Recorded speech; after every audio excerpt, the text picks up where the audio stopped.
good evening, everybody. Welcome to Hardcore Metal Detecting Radio. I'm Derek Asklar. Craig Talley's on the line. We'll be hosting the show tonight. Been kind of busy today, Craig, with some stuff at the Pose Car Show and stuff like that. Went really well.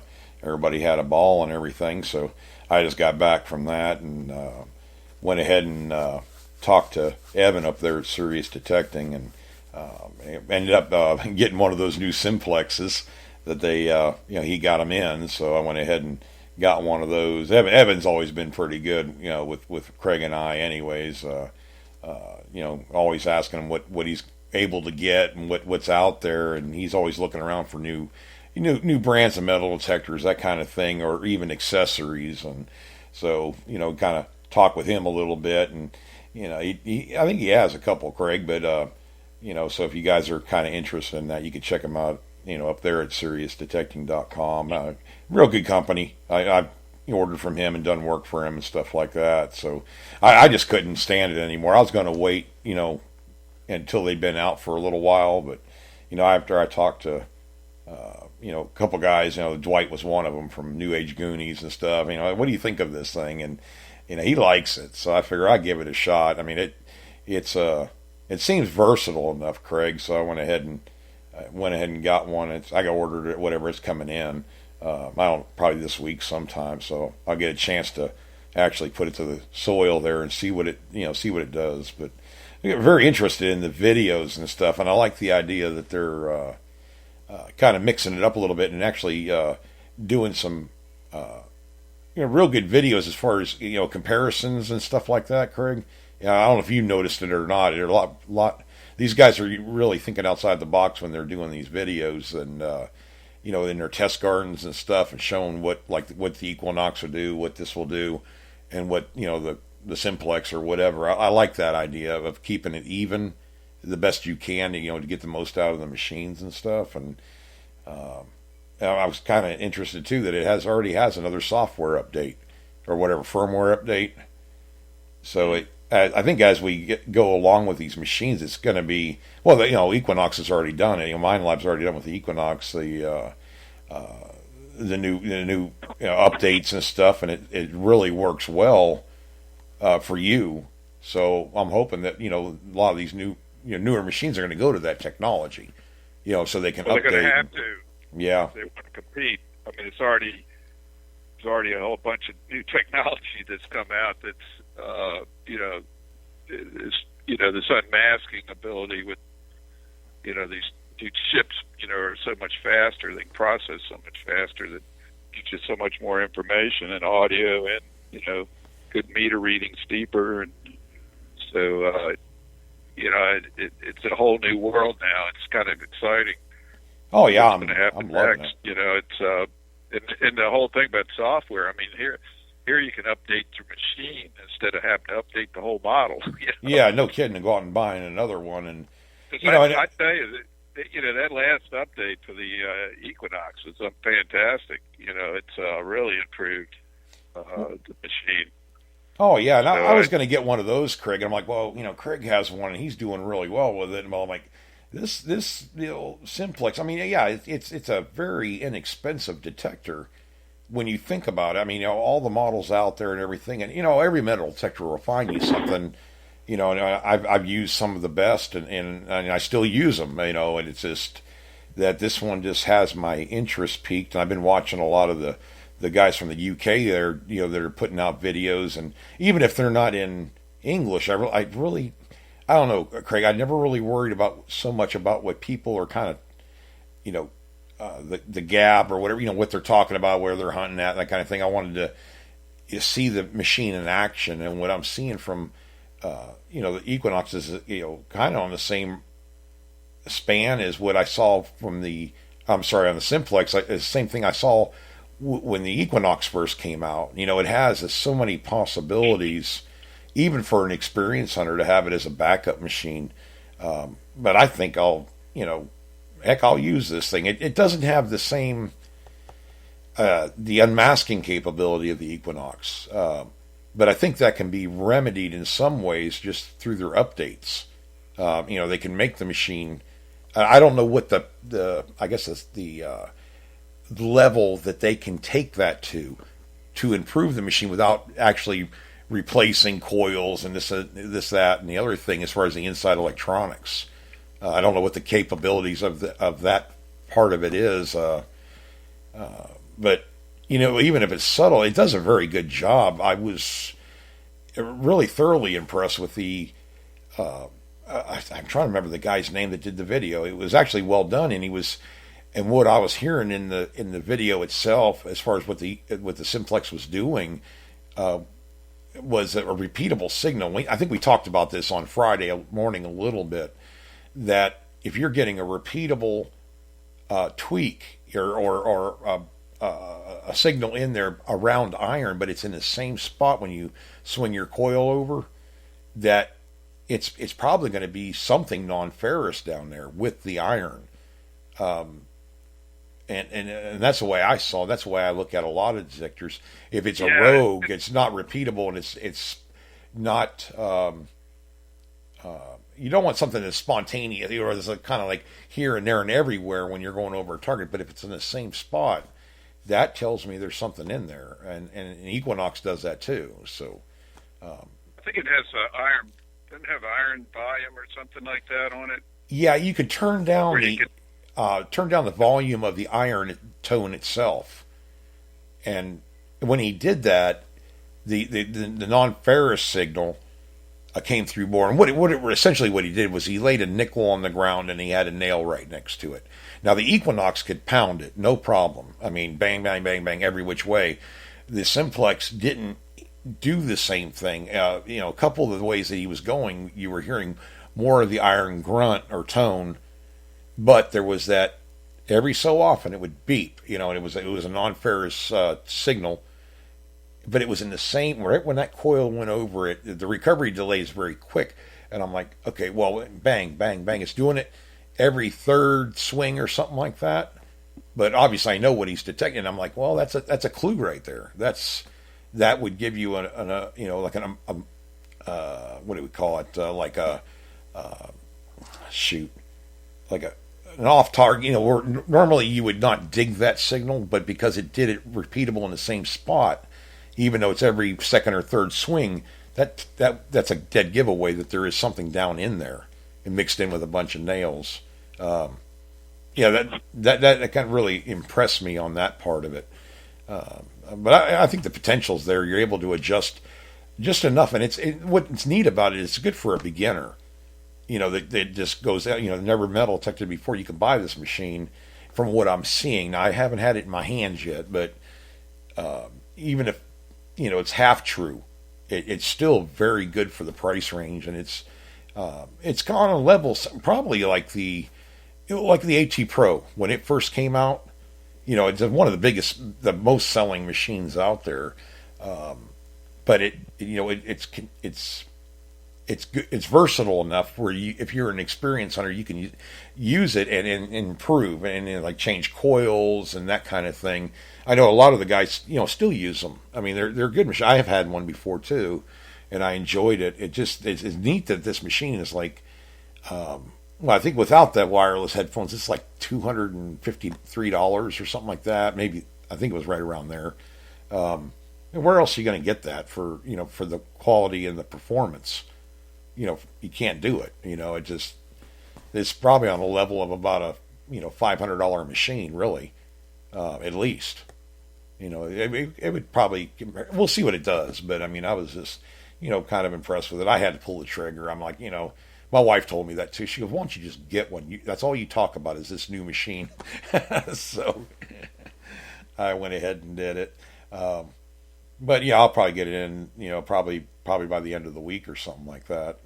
And I guess we'll see then, right?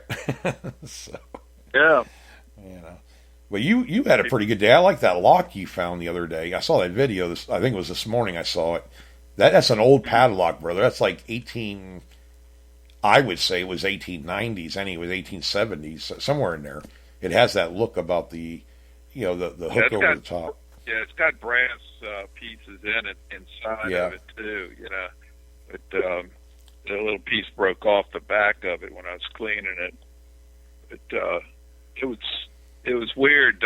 I've been all over that little area there, and there was, you know,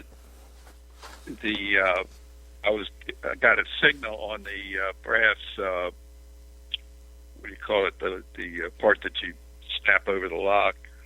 I mean, over the hasp. Right. And the rest of the body of the lock was iron. Mm-hmm. It was probably, I don't know, maybe 2.5, 3 inches across. But anyway, I got the signal, and it just, every time I swung in this one little area, it just locked on, making this tone. I think it was reading 17 or 16, something like that. And, but it just sounded good, It didn't sound like a nickel or anything. It sounded more like brass. Yeah. It turned out to be. But anyway, when I pinpointed it, the brass piece was away from me, and the body of the thing was closer to me. So when I pinpointed, I kind of, kept digging and checking. I couldn't get at first I couldn't get a pinpointer to hit it. Oh, wow. That's weird. So I kept checking it, and then I dug another hole, and instead of pinpointing in all metal, I did it discriminate, and then I came right down on top of it, and popped it out. But it was probably, I don't know, 7 or 8, maybe 9 inches deep, and it was like right in the front of the house. Well, right to the side of the front. Next to the sidewalk, maybe about, I don't know, 7 or 8 feet from the sidewalk. I just like the look of that lock. I mean, there's a lot of people that collect padlocks from all different. I mean, it's a very collectible thing. Relic hunters I like them anyways. You can find them. I mean, clear back, and it's just the workmanship, because of the way they used to make them. And they made them by hand, essentially, didn't they? Driving the pins in, all that. So it's not all automated, obviously, like it is today. I don't know about this particular one. It looks a little bit automated, but oh yeah, I mean, just generally speaking is what I meant. Like today in today's locks, they all go through presses and all that kind of stuff, and I would think anyway, like master locks and stuff, which are good locks. Just I like the craftsmanship, the look of them. The older ones, it just, I don't know, it has a nostalgic kind of look to me. But yeah, that was good fun. You think that's a railway lock? Have you been able to get any? I don't know. It did, what was it? Roy down the street found when we were over there on that site, I got permission on. Looking in the back around where the bottles were, he found a big lock, and it was a B&O railroad one. Mm-hmm. And that particular one was all brass, and even the body of it was heavy. It was, it was a much bigger lock than that one I found yesterday. But I don't know. It's I don't know what. Age. I think that the one he found was probably around 1900. Yeah, yours look definitely, to me, looks like it's the 1880s. Maybe I'm wrong, but I mean, from what I know about the way that the shape of the hook or I don't know, the part that clicks in, it has that squared look to it, but it's also rounded. It just looks. It just has that look to me that it's older. I just don't know a ton about them. I found one. It's not like that one. It's actually about 20 years older than what I think yours is, and it's squared up a lot. And it just has that, just a really nice look about it. Luckily, mine actually was mostly made out of. I think it was mostly made out of brass, because like the locking mechanism inside the lock had broke or rusted away or something like that. So you can actually open and close the one I have. So it gives it looks both ways, but I mean everything else on it's solid, is not falling apart or nothing like that. It was actually in pretty good shape, but it didn't have a maker's mark or it didn't have any kind of a patent or which is not uncommon for earlier 1800s stuff. I guess I was talking to Butch Holcomb one time, and he was telling me when you start seeing patent numbers and stuff like that, it's later, real late 1800s, early 1900s. Yeah. They didn't do it, I guess, as much. So so I learned something. Butch has been hunting for, you know, since the Civil War, I think. So he's like you and Loy and everybody. So you guys have been out there for for a long time. So, but yeah, I mean, he has a lot of advice. If you guys ever need something ID'd or something like that, Butch is a good guy to kind of shoot a message to and send them a photo or whatever, post it up on their page. He's always been able to ID stuff real easy, it seems like to me, but he's probably dug all this stuff at some time or another. But yeah, it just it's a nice relic to find, I think, Craig. You don't always have to find coins and stuff like that, but buttons and locks and gun parts. Those old, the old. I remember the Fu. What was it, that Chinese little statue of a dog you found? That kind of stuff. It's just kind of unique. You don't find it every day. It's just kind of a nice thing to find, I think, as far as from a relic hunter standpoint. So, but yeah. Yeah, the thing about coins is, when you dig a coin up, you know exactly what it is. It's got a date on it, so you don't have to, do much research. But with a relic, especially one you've never seen before, it's kind of interesting to, discover, stuff about it. It's like Lloyd does a history thing on his YouTube channel. Like he'll do it during his regular video. He'll find something, and then he'll do a little history clip on that particular item, which is kind of. I don't know if you've ever watched it, but it's pretty interesting.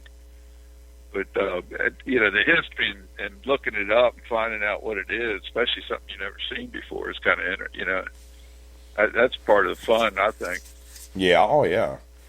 Yeah. I got let's see here. Steve Adams. He's on chat right now. A lot of the guys are. Gavin's on there. Ohio Relic Hunter and. Scotty's on there, and I think I saw Bob D and everything. He was saying it looked like a smokehouse lock to him, which you may very well be right, brother, because my shed was actually a smokehouse, and oh wow, I converted it later into a shed. Well, there you go. It may very well be a smokehouse lock then. I'm not familiar. It's kind of like bottles with me, Craig. I don't. I know when one of them's old, but I have no idea, really the era or whatever the year that those came out or whatever. It's kind of padlocks. There's so many different kinds and shapes and brands, and I just the ones that look cool. Hey, yeah, I'll dig them all day long. I don't mind. It's kind of, you can get a full a full collection of those kind of sort of thing, but I don't know. They're talking also on here, guys. Let kind of keep me up to date. Are you talking about the new coil, the Nell coil? Is that for the Equinox? And just put that up on chat right there because they're talking about. I guess Gavin got a 9.5 by 5.5 for his. I'm assuming it's a Mine Lab. I think that's what he said on there, but I guess or he's looking at one. I guess Bill got one, and I guess for Mark Hoover sent it to him. And I think it's, I don't know, it may very well be for the Equinox. I have to look down here and see. Mine is for the Max, AT Max.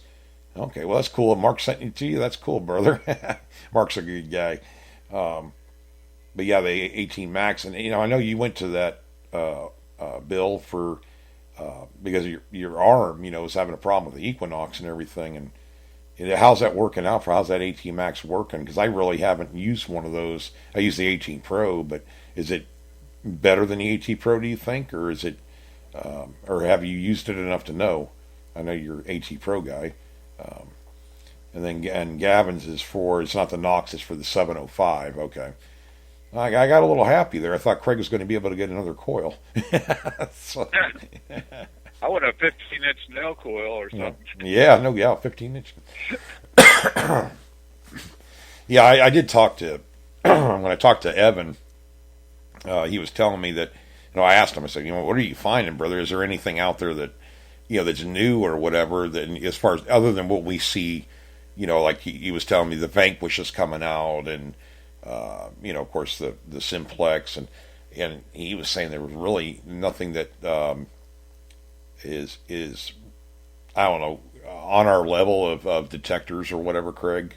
And there's nothing been coming out other than what the Equinox and stuff like that. And I said, okay, well, because I'm always looking for something to mess with that might be a little bit better than just what you're doing. I was watching the quarter horder last night, and he went to pound the ground there in Rhode Island, I guess, and I guess there was like 11 different manufacturers or 11 different machines he got to test. Oh, good. And he's been an AT Pro guy for the whole time he's metal detected, I think. Mm-hmm. And and he has a big coil. But anyway, he came back and he's got the Marco Amphibio Amphibio. Amphibio, yeah. I actually looked at that one too. I was thinking about that one, but. Well, anyway, I think it was his second hole, and this is a site that they'd all hunted before, and it had been hunted with Equinoxes and mostly AT Pros, I think. I'm not sure what. I don't know.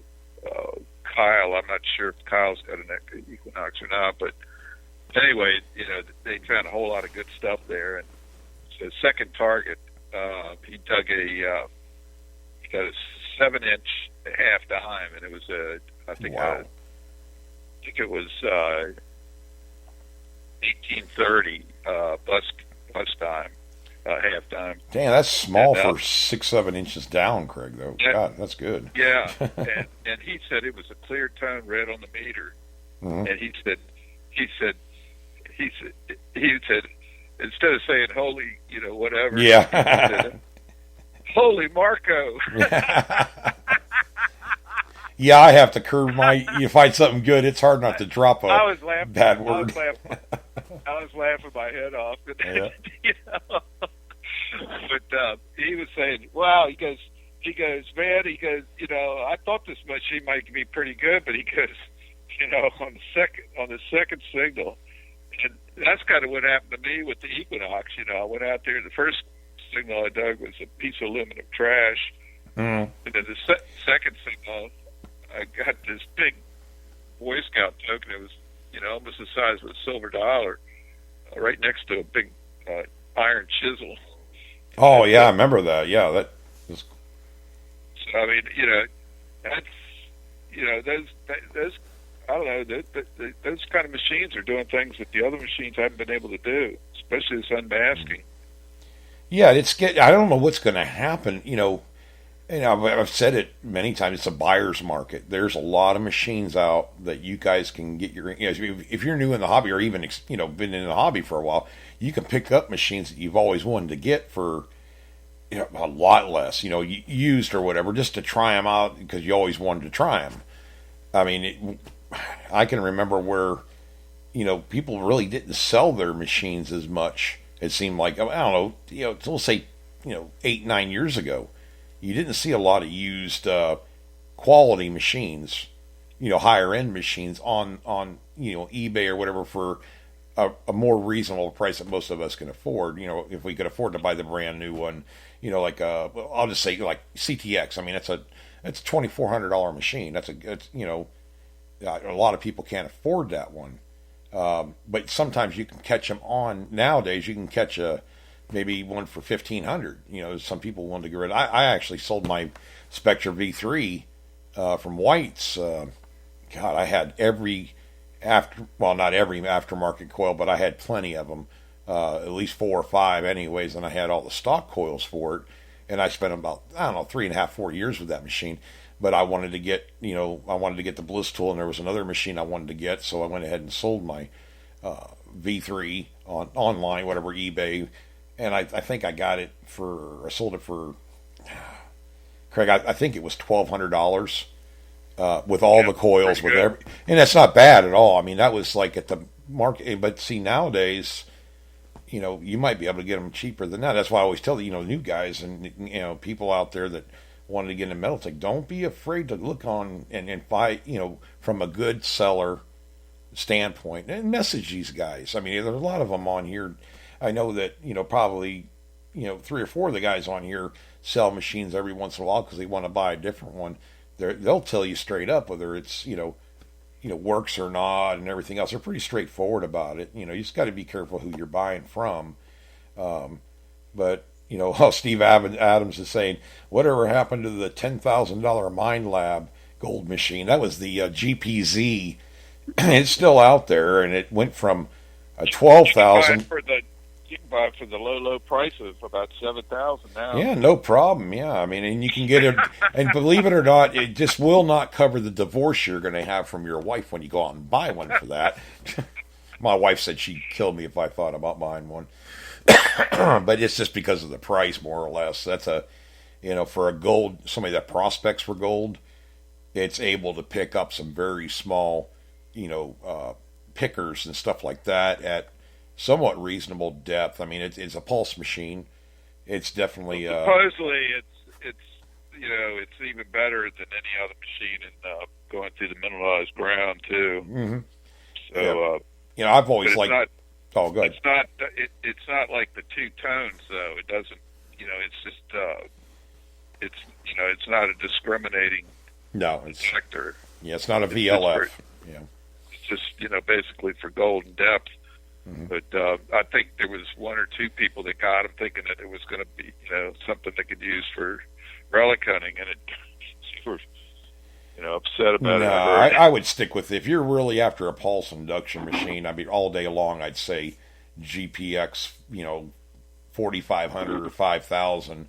But understand that if you don't, you got to spend some time with that machine. It's just like any other. But when you're going from VLF to pulse, which I haven't really messed with the pulse machine very much, but I just know from other people I've talked to. Like Lloyd from Relics Radio, he uses a GPX 5000, and he also uses an AT Pro. So I mean, he has a mixture of technology or whatever. But just like any detector, there's a learning curve, and you got to be ready to understand that, and read some directions and watch some videos and get your ear wrapped around what is making these sounds and stuff. But if you don't, you're going to have a glorified nail digger. That's you're going to dig a lot of iron and a lot of nails and stuff. I don't know. I mean, Craig, I don't know, the way we hunt, we can kind of tell the nails and stuff. We keep a very low discrimination most of the time on our machines because we don't mind digging anything non-ferrous. And non-ferrous is great. I'll dig it. You may be aluminum pull tabs or whatever else, but at least you're in the range to find a gold coin or a gold, ring. Of course, silver comes through real good on, most of the machines and stuff like that too. But I guess they have a GP. Oh, it's a GPZ. I'm sorry, I can't even talk tonight. GPZ 7000. And Gavin's telling me over where he's at, it's $94.99, $9,499. Now that's the cost of a dang good used car. You know what I mean? Over here in the States. So, yeah, it's a little bit out of my price range to go ahead and pick up one of those. And I wouldn't really have a use for it, Craig. I mean, to be honest with you, I'd sooner go out and if I was going to get a pulse machine, it'd be a GPX 5000. If I was into that pulse part of it, but. In price wise, machines go. I don't know what it's going to do to the prices either, because it's not like it's these like the Equinox and stuff, and the new Deus. And I don't know, Craig. I mean, the price range on these is. I remember I told you. I said, before I even got the Equinox, I said, if it's even anywhere near as good as it is at that price range, it's going to kill. Yeah, the rest of the top end market, because here they got the E-Track and the CTX 3030, that are way higher. So who knows? Just think they can. They picked a price range that was going to really go after Deus. It's what Yeah, that's their main competitor was the Amadeus. So then, XP comes out with, this ORX to kind of go a little bit lower, but still have, pretty much a, really good machine with the, light technology and everything else. But, and here comes, here's another price point. This is really going to kill them with this Simplex. They're gonna dominate. If this machine is 50% of what they say it is, and what I've seen, this machine will. I just don't see. Maybe I'm wrong about. I haven't even put my hands on a Vanquish. I mean, when you just looking at it, it looks like a $500 or $600 machine minimum. Oh yeah. And I'm all about the performance level. I mean, there's nothing. I've used a lot of $400 range metal detectors. I've reviewed some of them and tested some of them, and they're pretty good. Like I had the Quest 40. It was able to hit a 9-inch dime. It's not a bad machine. It's not a bad startup machine at all for the price it is. And this Simplex is going to eat it up. I mean, it's just. I think it is, anyways. But I'll see when I get my hands on it. But it's so cool that people that are just thinking about getting into the hobby, or maybe you're a detectorist or you're a relic hunter or whatever, and you have a kid or grandson or granddaughter that wants to get into the hobby. This would be a good machine that they can grow into a little bit, and you can mess with too. And take it with you as a backup machine or whatever else. I saw a couple of guys that did that. There was some videos. And they were doing a review on it, and so my kid's going to love this machine, and here it is. He's using it, his kid's not even going to get to use it probably, because he was saying, "Oh, I got an Equinox," and I'm like, "I love this Simplex too." So, and until you get it in your hand, you just don't know. That's why I wanted to get one. I figured, well, heck, at least maybe I can, check the thing out a little bit. I think it's going to do well. And I have no dog in the hunt, neither does Craig. It's just something we're seeing, and we talk a lot about it because these are the newest machines out that we know of. And I actually wanted to get one of those Nokta Amphibios because I know that Dwight uses that too, and he seems to like it a lot. I remember when the Gold Sense came out, Craig, back in I think it was 2012. I think it was Gold Sense, the Nokta Gold Sense. That machine looked so good to me up until the time I started watching the testing videos, and I just it was something hinky about the ones I was watching that they weren't setting it up right. Of course, they were in a different language too, so I don't know what they were. I didn't translate anything. I was just going by what they were kind of showing, and it's like the settings weren't right or something, and I'm like, I'm not messing with it. I think another thing was weird about it wasn't it a real high frequency machine? Well, it was it was a higher frequency, but then it was, what do they call shoot, Craig, there's a term and I can't think of it now. Gosh darn it, I'm having a blonde moment.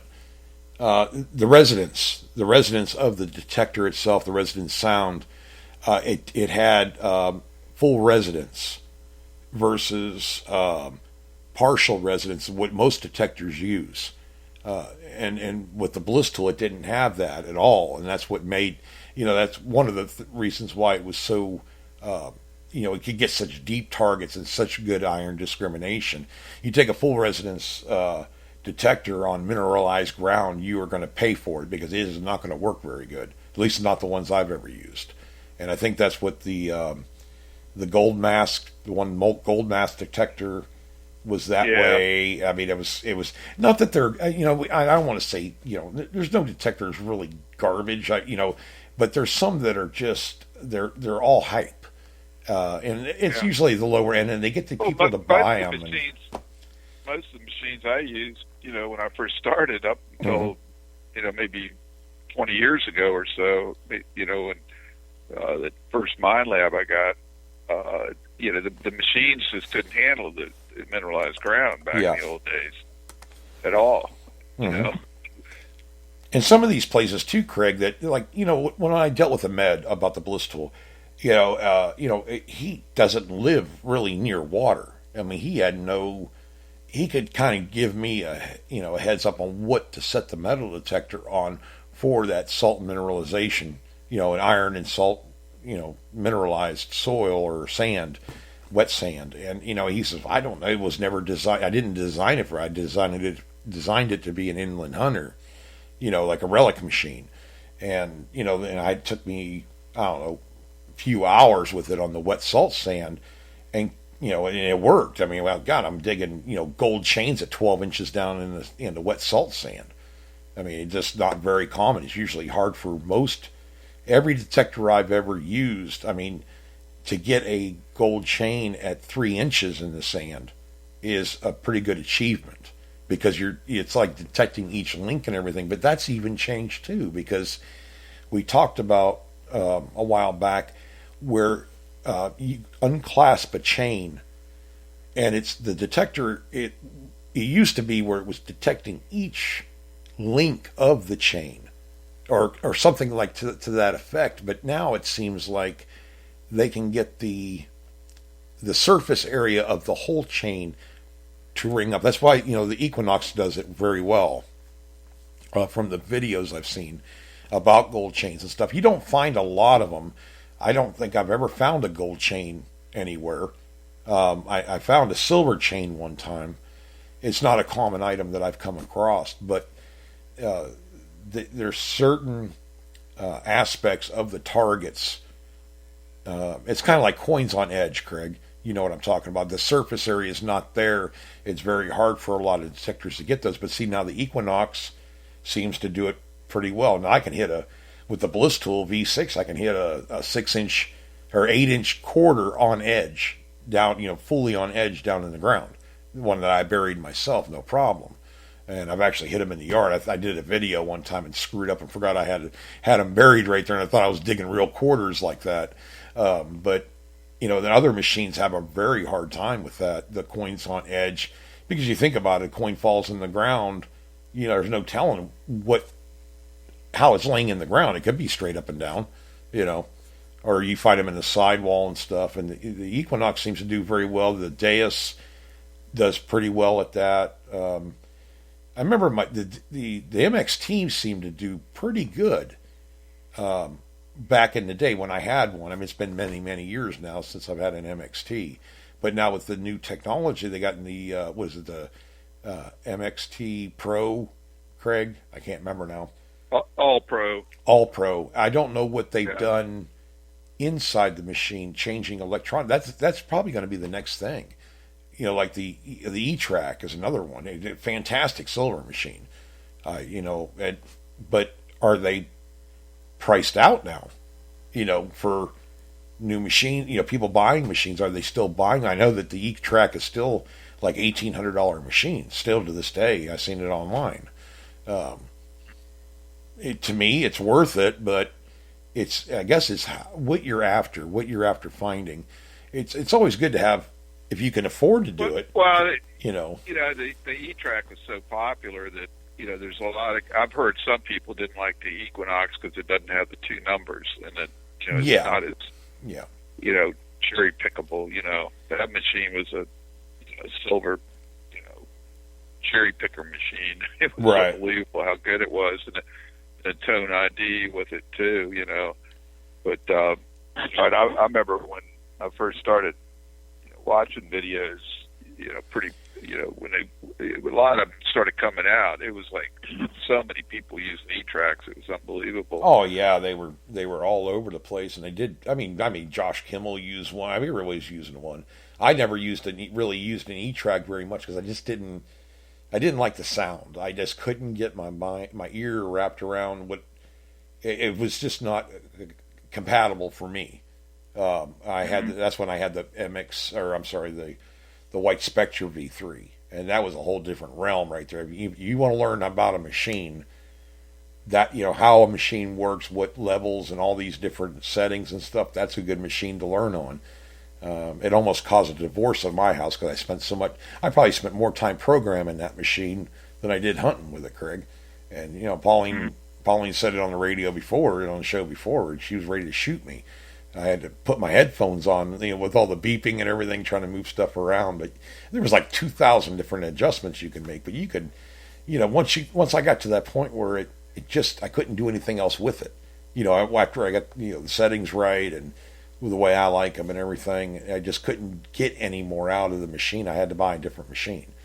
But it's a solid machine. But I just don't know if they're going to be able to compete with these new ones. I don't. For people to go out and buy one, and you can get such a good performing machine for such a little price, unless you're just wanting to add it to your arsenal of detectors. And that's what Craig and I are kind of about. We have a machine for whatever environment we usually hunt. We'll have a machine, and then another one that does a little bit different, maybe a different frequency, but if different, recovery delay speeds, that kind of thing. But I just haven't seen anything else on the market other than in the last, I don't know, about, 2 years, Craig? I mean, the Deus has done very good. They've done good for a long time, and they're still good. They're still, a powerful machine and stuff. I would own one in a heartbeat if I could afford one, but they kind of showed the way with updating the machines with through the computer and stuff. But I think they're overdue for coming out with a new machine, a top of the line one, because the Equinox is a top of the line machine. It's killing a lot of guys that have TTXs and E-Tracks are switched over to it. Mm-hmm. It's that good. I mean, I've been on a couple forums, and I was telling people, I said, I've been hunting for a long time, and I said, this thing, it's not the depth so much as it's unmasking. Right. It's got really good depth, but I mean, it's just incredible with these new updates, And if one trick is that you're in a spot that's had a lot of stuff and it's not yielding anymore, just open that machine up, run it wide open on the iron bias. Don't run it up, where you're knocking out steel bottle caps and stuff. Run it wide open and just listen. You may dig some big iron, but if you can make a sight come up, live like I have in my yard. I mean, it's just incredible how much stuff, I was, picking just, I was having a hard time even getting anything. And all of a sudden, every day I go out, I'm finding stuff. Oh, exactly. And don't go by the numbers, guys. I seen that on a couple of the videos. It was about either the Equinox or the Simplex. I've been watching a lot of videos about both. That these guys, it's not even just not even showing a number on my screen. It's showing lines or whatever. But man, listen to that signal. Well, yeah, darn right. Listen to that signal because that's what you should be keying on to begin with. You newer people out there, your ears are more sensitive. We've said it a million times. It doesn't. It may not be. It may be so deep or so small that the screen, the numbers they just don't come up. It doesn't know what to do, but the sound will come through. If it sounds good, dig it. Don't pass those by. I mean, I saw that a guy with the Simplex. Wow, it doesn't show any numbers, but it sounds good. He kind of walked on it a little bit. I'm like, ugh, dude, dig that up. It's non-ferrous, if anything else. That's what I figured. But it don't. That those numbers are there for investigation of a target, more or less. I mean, you can look down there at it. Obviously, if you're reading 78 or 9, whatever it is, it's to give you more information. But when that metal detector goes off and it's telling you something there, think about it as being a little too deep out of detection depth for the detector to give you an accurate VDI number. That's why you find a lot of jumpy ones and stuff. Go with the signal if it's repeatable. If it sounds relatively, 75% good, I dig it. It takes you 2 seconds to dig a plug. And, you'd be surprised how many, you see the Hoover Boys do it, the Stealth Diggers do it, all these guys that are doing these videos and everything, they dig a lot of iron, but they dig a lot of good stuff too. And don't be a slave to the numbers. That's how you get. That's how you get it. I mean, Yep. If you watch the Hoover Boys, they have this big plastic basket. That's like almost like a laundry basket, I guess. And sometimes it's half full of junk, between them, that they put in there. Sometimes it's even up to the top. Beer cans, things like that. But a lot of iron. But their whole motto is dig it all. And you see the stuff they find. I mean, it's they find stuff that other people would die for. It's, well, these guys are saying. Oh, go ahead, sir. I didn't mean to cut you off. But that, that's the way I've always done it. It's relic hunting. People would go, God, you dig all this iron up, and I said, yeah, but the other day I found a real nice button underneath the horseshoe.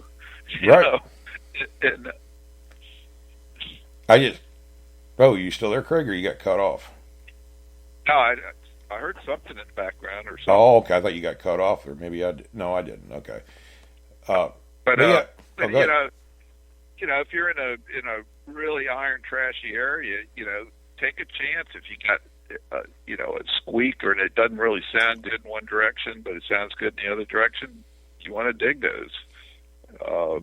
And if it's non-ferrous, if it's copper, brass, silver, gold, whatever, even if it's a piece of scrap, at least your detector picked it up, the non-ferrous over the iron. That's it's giving you information and helping you become a better hunter. That's the way I felt about it. But they, they're talking on here too that Paul says my hearing's shot, and and it takes a good Scotty's saying it takes a good ear, and it does. I mean, I know what you're saying. Tom Bunch was just saying he had to get hearing aids. I've hunted with Tom and Bill Pendergrass and stuff. My hearing is going, but that's where a good set of headphones. I mean, that's so important. You see Craig and I hunt without headphones when we're doing videos and stuff, but we know we're missing whisper tones. We're missing these deeper targets that are barely breaking the, just putting a beep out there, but it's so soft. And if you're out there and you got traffic going around, or you're on a beach with all the waves hitting in there, you're going to miss tones. You're absolutely going to miss them because you can't hear them. You get a good pair of headphones and a quality pair, and you're going to be surprised about how many more targets you're going to dig. And I went with the Simplex. I just went with the machine. I mean, I could have got the wireless headphones. They're good. Don't get me wrong, but Craig knows I like wired headphones. I trust them. Not that there's anything wrong with the wireless nowadays, because they've improved the lag time and stuff like that, but to the point where it's barely lags, but something about a good set of wired headphones, I just like them, Craig. I mean, I can adjust them. I got Sunray Golds and I got Killer Bees, and they've always been, real good for me anyways. So I didn't really mind not getting the wireless headphones. I went ahead and got the 800 because I wanted the wireless headphones. I didn't want any problem like pairing them up and stuff. Oh yeah. But I have to say these headphones they're so light, but they're well made. They're not cheap or anything. I after using these things, I don't want to wear wired anymore. I got. It's kind of you get used to it. I mean, it's like not having a pinpointer, for all those years. Now you can't get away. A lot of this stuff has changed to the point where people are going to demand certain things now because. And they should demand what they want. People want a light machine. They want now they're going to want collapsible machines because there's a couple of them on the market now. And, you can get aftermarket shafts and stuff, but people want good digital machine. They want a nice screen. They don't want a heavy box up there. They want one of these nice looking cell phone like screens now. That's it's going to change everything. I know it is. Well, I think it's time for these companies like, and I've always been a White's believer, liker, whatever. I like White's the company. They always treated me good. Always made sure if I sent a machine to them, they always. I don't think they ever charged me one time to get a machine repaired, and they'd always send a lower detector shaft or something always nice with it. But it's time. It's a good American company. White's has been making machines since the late '50s, anyways. And I'm waiting for them to come out with something that can compete with this newer technology. And, it really shocked Craig and I when Tesoro went out because they've been around for many, many years. This is a good opportunity to come out with one of those harebrained ideas, of a different way of allowing a machine to, the way it works, the standard of what it is now, and then coming up with something totally different that works, a different way, and it may be, a new kind of metal detector. You know what I mean? They got to do something. I mean, I hate to see some of these companies go out altogether, but I don't know. Like, I won't name the guy's name, but a guy I've known, for a while.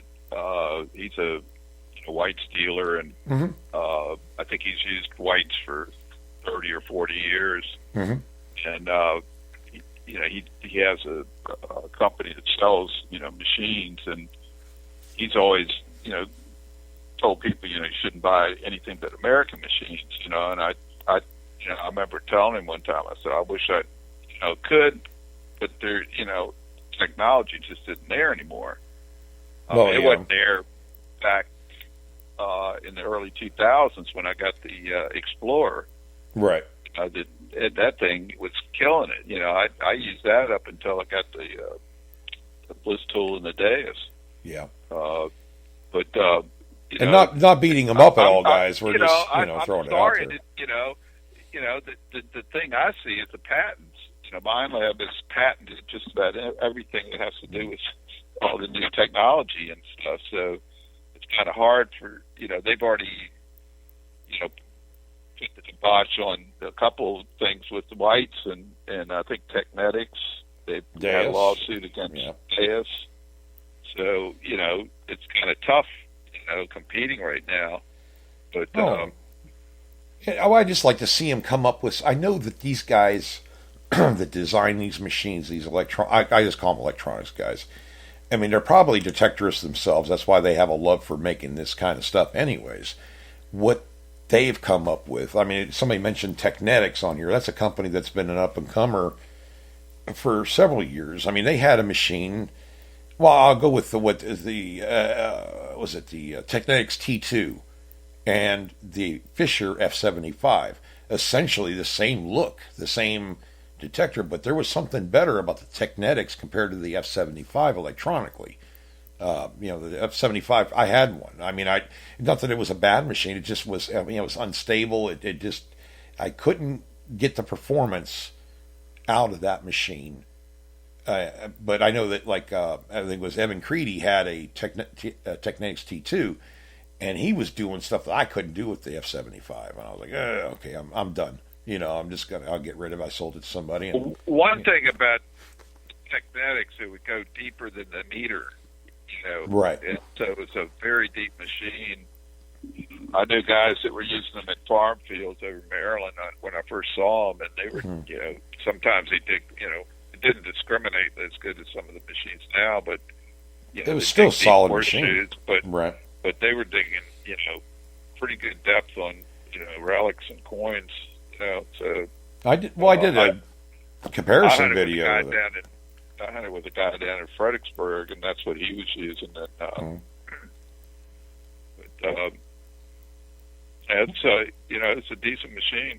Oh yeah. And when I did that, I did a comparison video one time with, and it was just based on it was a live hunt in a 20 by 20 area, and I used the F75, the AT Pro, and the Bliss tool, and I was marking them with wooden golf tees where I was getting signals at. Went over all the targets that I found with the other machines and everything, and really the AT Pro outperformed the F75 as far as I was concerned. It was was hitting more repeatable targets. The numbers were more stable, and the F-75 couldn't hit a couple of them, and they weren't that deep, but they were masked up a little bit. And as I say, I don't ever beat up a machine at all. I mean, they all have their good points. They'll all find you something. We're not. I don't know. I never want us to even appear to be critiquing anybody's. Like MXTs and White's machine. They're all good machines. I mean, God, we use these for many years. I just want to see them take it to the next level. There has to be, as smart as these guys are coming up with this stuff. My gosh, Greg. And there's machines that we haven't even heard about in this country that people have come up with in different countries, and they just don't have the marketing money to market them. And they do very well. I mean, in a way, Blistool was like that. I mean, he didn't market the machine right, but it was, God, man, that thing would eat up everything on the market at the time. I probably still would in some ways. The unmasking capabilities and stuff, the more precision machines that they're coming out with now are just that. They're precision machines, I think. But and I just want to see, I don't want to see these companies go by the wayside. Not that they would in the near future, but if they come up with something better or different, that does a good job. I mean, I'd like to see that. Garrett's, pretty solid because they've got right. the best midline machine in the world. Mm-hmm. And, Garrett's been around forever too. There's a guy down the street that I've hunted with, and I let him hunt on the site down there. He has a Garrett Classic, and mm-hmm. I was telling him, man, that thing it's pretty sad. I mean, that thing could, it's like a relic itself. Yeah, there's so many, And he was saying, I don't have a lot of money and this and that. I said, mm-hmm. I said, get an AT Pro.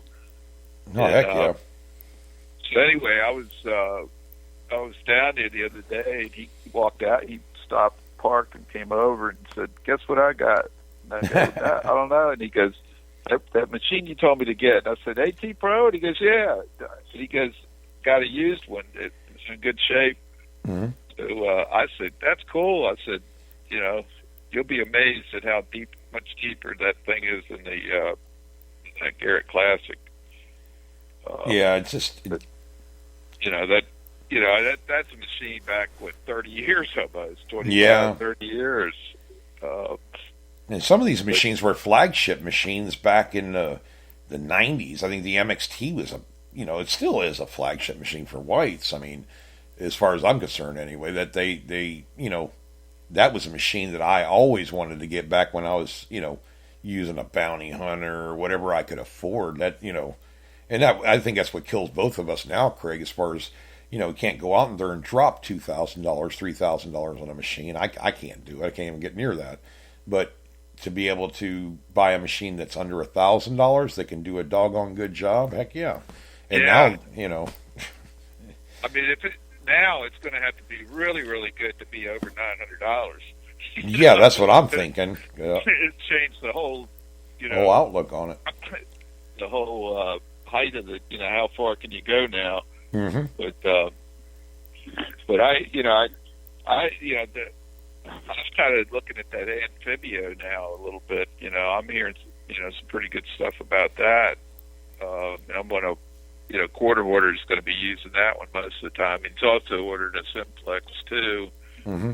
So there's going to be some, quite a few people, using these machines. We'll see what happens. I like to wait to see. I know the Amphibios are not real good in EMI, but right. It's putting out. It's probably putting out a lot more power too. Well, they may have it. They may have it. What we've seen too, Craig, is it the way that they have the frequencies don't. I'm not going to say they don't matter, but the way they're running it through these processors, and I wish I understood, electronics more. I mean, I look at a board and I can't probably even tell you the difference between a diode and a transistor or anything anymore. I mean, they don't look, to me, they don't look the same. They're a lot smaller. They're micro solders, and there's not much. I mean, unless you know what the heck you're doing. And I have a guy, a good friend of mine. He's been in electronics for 40 years, and I got him working on one of the Bliss tools that I got from a guy that plugged it into a different charger and fried stuff that I don't even know how to replace on this board. So I have him looking at it, and I have him tinkering with it, and he had to order these diodes and all this other stuff, such precision that he said you can't go over this many ohms, this many whatevers. And I'm, like I said, I don't pretend to understand it, but he actually tripped the safeties in the machine I had. He bought all the new circuitry. He put it had to have the right voltage going into the machine, and he didn't know, he hooked it up and fried the safeties in it, so he had to replace those. But he said, man, the solders are just so small, and and then you look at an Equinox or a Simplex or their boards are even smaller yet. And well, it's probably not a board; it's probably a chip. Or a chip, yeah. I mean, I don't know what I have. Craig, will you let me tear apart your Equinox to look at it? So, yeah, I think it's into the microchips now. Yeah. That's I think probably the Quest was like that too. Right. It's they got these. How about that one called I think it's the air detector, and it's going to be run with a cell phone. Mm-hmm. I heard about that one. I haven't done a lot of research on that, but so I mean, it's kind of the same thing. I mean, what's more powerful than these little chips now in iPhones and Galaxies and stuff? It's incredible. It's crazy technology that's coming out that, just not even 3 years ago, when Ahmed was talking to me about, I said, well, wireless headphones, can you get those? He goes, they're not going to be Bluetooth. We can't, they just don't make them with no lag. They're not fast enough yet. We're waiting on technology. Now look at it. 2 years later, bam, we have, no lag, and now they're talking about sending data through Bluetooth or something like that. I mean, it's just incredible. Apple's going to be doing that. Mm-hmm. And they got I think 4.2, 4.3 now. In the Right. Bluetooth, there's several different levels. And it's pretty wild. Yeah. It's microization. Now they can make these machines so much lighter just by eliminating that huge box they used to have. Oh yeah. You think about it, Craig. Now you buy like you have an Equinox. 2 years from now they come up with another program or another way of doing it, thinking you can plug it into your computer and boop doop doop. You have a brand new metal detector. Electronically, anyways. Because really, I don't care if a metal detector is purple and green and whatever, as long as it's comfortable or it's ergonomic and it's lightweight. I wouldn't even care about using a 4-pound, 5-pound machine if it was considerably better than what I'm already using, performance-wise. But the way they're making them now, they're lighter, they're versatile, they're ergonomic. You can update them. It's just the way things are going. But it's also like Bill Marsh said, I think, on here, that they're pretty much disposable because you can't work on them unless you really have unless you're a really good electronics guy, then working soldering on. I've seen, I'll never forget when I was over there in Bulgaria and I was learning how to work on the Bliss tool and some of the troubleshooting of it and everything. And Ahmed said, "Oh, you have a circuit." He just said circuit on the center of the board, and he's standing up, and I'm sitting down in the chair by the actual technician, and the technician handed it to him, and Ahmed's over here with this solder gun, standing up, pulls solders on the back side of the board, pulls this little diode out, and I can't even do this stuff when the board's sitting on the table, and I got a magnifier and everything else because these things are so small. And he's holding this thing in here, and he just solders it in like in maybe 3 seconds, 4 seconds.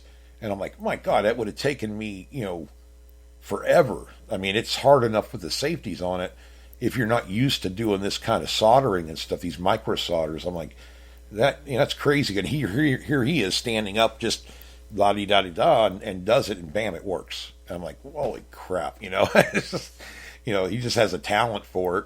And a lot of these guys out there in these other countries, like Turkey coming out with, Turkey and was it Ukraine? They have a lot of machines coming out of different countries, and these guys are dang good. I mean, as far as coming up with this stuff and making this technology work better. So we'll have to see. I mean, I think we have a lot of. I think they got a Quest 10X now. Yeah, they have a new Quest. Yeah, I haven't heard much about it. I mean, I like the Quest Pro. The Quest Pro was along the lines of an Equinox, I think. I mean, not quite as good, but it's still a solid machine. I don't know. I had one, and I'm like, you know what? I'm selling this thing. I don't have the interest in the way. I don't think it's going to do what I want it to do, type thing. So that's why I sold mine. But but I bought a Simplex, and I had a little bit of money left over, so it was nice. But you never get your money back out of your machines. I mean, I've seen guys that have fantastic condition wise as far as metal detectors. They take very good care of them. It's really hard to get what, Craig, you'd say half the cost of what you got in them. To get it back, it's very difficult. Not impossible. I mean, I've sold some machines and got plenty of money back on them, but it's never been what I had in them. I've always had extra stuff in there and, extra coils and everything. Because when you buy a coil, it turns it into another machine kind of, it reacts different. Everything. These Nell coils are fantastic. But I don't know. I guess I've bought, quite a few used machines from people over the years too. And those you can, I've had better luck than pretty much getting my money back on them, if I wanted to get rid of them. But as I don't know, everything's changed so rapidly, in the last 3 years or 4 or 5 years. As far as detectors, I mean, it's just the technology is just taking a big jump. Bill Marsh just said it too. He goes, I worked on radios for years. And I'm assuming CB radios and stuff like that. And he says even opened up his own shop and everything. Now he can't even touch the new stuff. And I agree with you, brother. It's a lot. It's intimidating, man. I'm like, okay, what do you touch? What don't you touch? You got to be. I was running an oscilloscope and 2 multimeters, working on a bliss tool. I mean, to me, that's very, it's very much out of my wheelhouse. And luckily, that's why I had to go over there and learn how to do all this stuff. And, even now, I get a little unsure too. I mean, I don't know what I have to do to work on a Deus or a Equinox or anything like that because of the way that they're set up. It doesn't make it's like foreign language. I just don't get it. Replacing batteries and stuff is not a big deal, but even that can be what I'm learning with these machines. Stuff is precise. If it says you have to do it this way, there's a reason. And even working on cars too. I think Bill was just saying that. I'm like you. I replace a tranny in a pickup truck.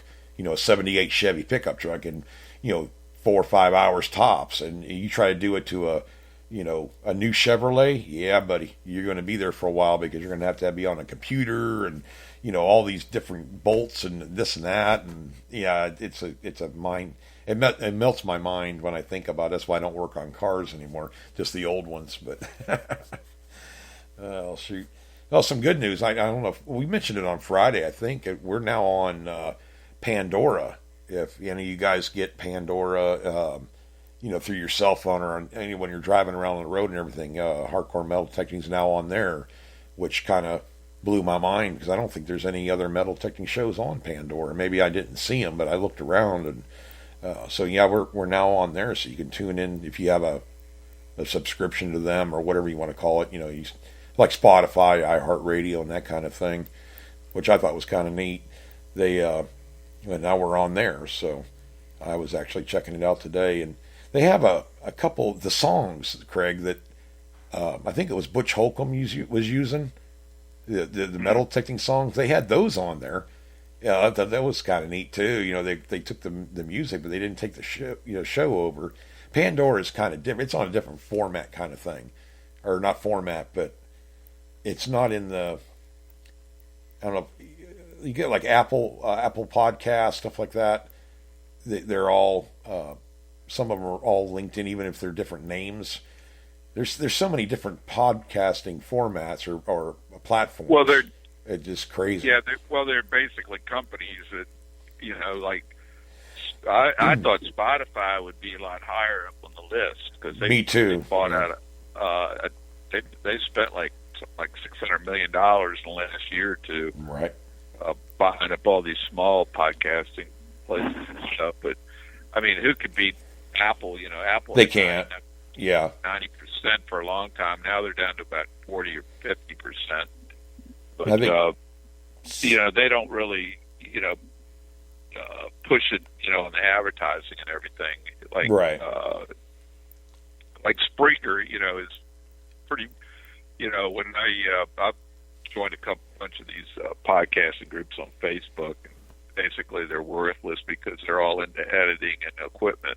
Right. We do everything live, and they don't understand that. It's kind of weird.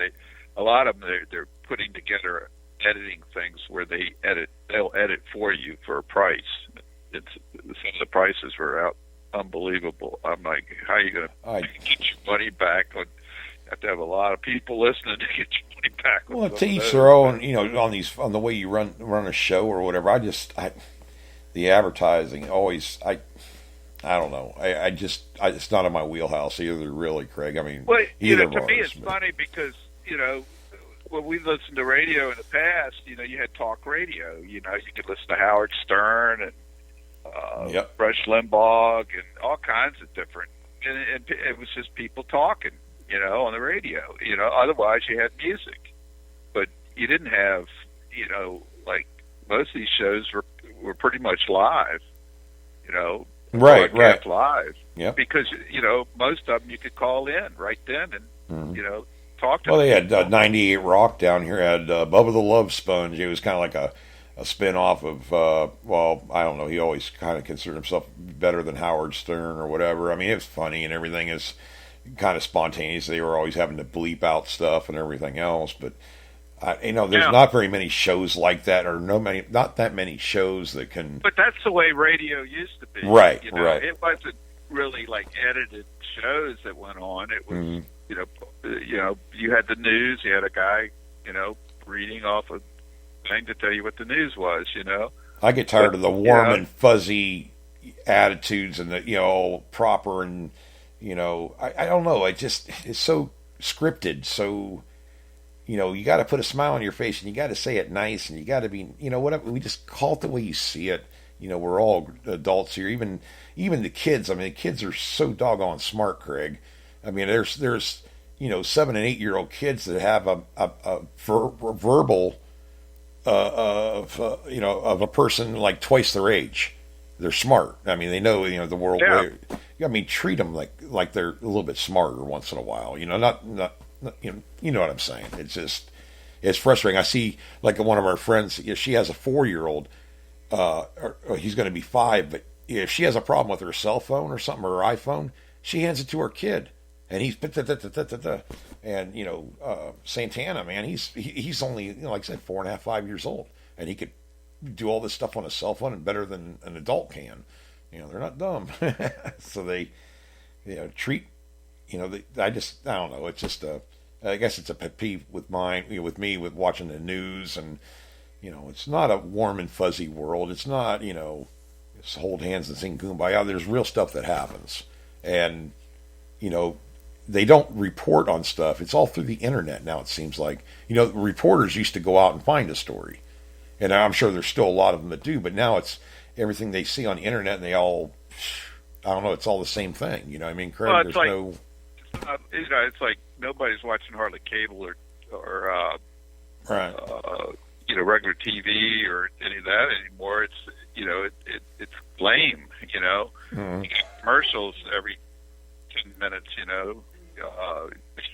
Right. It's crazy. But everybody's watching YouTube and basically Netflix, stuff like that. Streaming stuff. Right. That's what we do. Changed on that. Mm-hmm. The whole world's changed because of the internet. I I remember when I first got on the internet, I was telling these people, I said, one day we're going to have TV coming through these computer screens. And this guy said, there's no way. I said, you watch. I bet you there is going to be that. Well, we always thought about it. Now, I have an Apple. I've had an Apple TV for, I don't know, 4 or 5 years, I guess. And I watch all my YouTube on the Apple TV. I can even use Siri to, search, for videos and stuff. But I can watch I don't have Netflix anymore, but I got Amazon Prime. I can bring that up. There's a whole bunch of stuff you can do on the TV even. Right. Yeah, I don't know. I don't mind. I've gotten to the point now where I don't mind like commercials on the podcast radio side of it, as long as they don't take it to doggone extremes. I don't mind a minute, 2-minute commercial here and there. Like you get on Spotify or, you have to listen to 2 commercials every so often. I don't mind that at all. I mean, God, I'm not going to begrudge them making their money or whatever they got to do advertising wise because they got to pay the bills. The ones I get annoyed with is when you have to listen to 20 minutes it's not 20 minutes, but it seems like it's 20 minutes of commercials and then you hear 2 songs on regular FM radio and it just, TV's just as bad, You can see it if you watch the old shows on Netflix and stuff, where it was, they'll say 48 minutes or whatever, and the newer shows are like 35 minutes. There's a lot more commercials now than there ever was. I mean, to me, it's just beating people to death with products that they don't really care about, and all the lawyers and the medications. That's another one, prescription drug companies and all this crap. Just put the show on. That's what I want to watch. That's why a lot of us stick with Netflix, Hulu, that kind of thing. And I'll pay the extra $8 a month just so I don't have to, or whatever it is now. That's just so I don't have to listen to the commercials. Because if I want a product, I look it up. That's what everybody does. You're looking for a new car, you look it up first. So we kind of got off topic, but that's what we do. We kind of go off, whatever path the show takes, it takes. That's sometimes. It's just weird, we get topics we get on, but it's fun. So, yeah. But I'll probably wrap it up for tonight, Craig. I've been over there at the VFW over here, doing a car show today. It's the first car show we ran, and it was an experience, but everybody had a blast. We had good food there, and we had beer and soda and all that stuff, and everybody had a blast over there. So I'll probably try to do another one. Think about a Harley, motorcycle show or something like that. But yeah, it was a lot of fun. Met a lot of people too. So, but it just wore me out, brother, trying to plan something like that. And I had, of course, had help and everything, but we were all pretty well beat by this afternoon. So I'm going to call it quits for today. But guys, don't forget about Veterans Day. That's Monday. Your guys here in the U.S. or whatever, support your vets and enjoy your freedoms. That kind of thing. I just always kind of like the VFW anyways, is what I'm involved with, and only because it's one of the few organizations that I know that the money goes to where it should, and where you get into some of these places, you give them $1 and they keep 75% of it or 90% of it and give the 10% to the organization that they're collecting for, that kind of thing. That's what I kind of liked about the, like the Buddy Poppies, Craig and stuff for, the VFW Auxiliary. We go out there for, the veterans and families, services and stuff like that. That money all goes to them. And I like that idea. Where you give something, you want it to go somewhere, it's going, So I got really involved with the VFW Auxiliary, and it's a good group of people. You get to have a lot of fun, do a lot of good. So that's what me and Pauline have been doing for, oh God, Craig, what it's been about at least 5 years, anyways. The VFW Veteran Foreign Wars. I guess I should have said that because I know we have listeners from around the world, really. So. Well, yeah, it's a good organization to get involved with. At least it's straight up, and it's checks and balances and all that stuff. So, but we do that. But I'm going to probably call it quits tonight, Craig. I'm going to have a cup of coffee and then go to bed because I drink coffee before bed too. So I love my coffee. I did too. Yeah. All right, guys. Well, we'll talk to you on Monday morning. We're on it Monday, Wednesday, and Friday at 7 a.m. And then, of course, we do our Saturday night show at 8 p.m. Be sure to tell a friend and, like and share the show. And check out the other shows, too, like, Loy and over there at Relics Radio. Mark Huber's with him. They do that show together. And, of course, Tennessee Jeff and everything. And, got All Metal Mode on and Relic Roundup and Beyond Sight and Sound with Josh Kimmel and everything. A lot of good shows, and we all do metal touching shows, but it's all different ways, so it's interesting. So check them out, like and follow their show, and Craig, we'll talk Monday morning, brother. Yeah. All right, guys, have a good night. Be safe out there.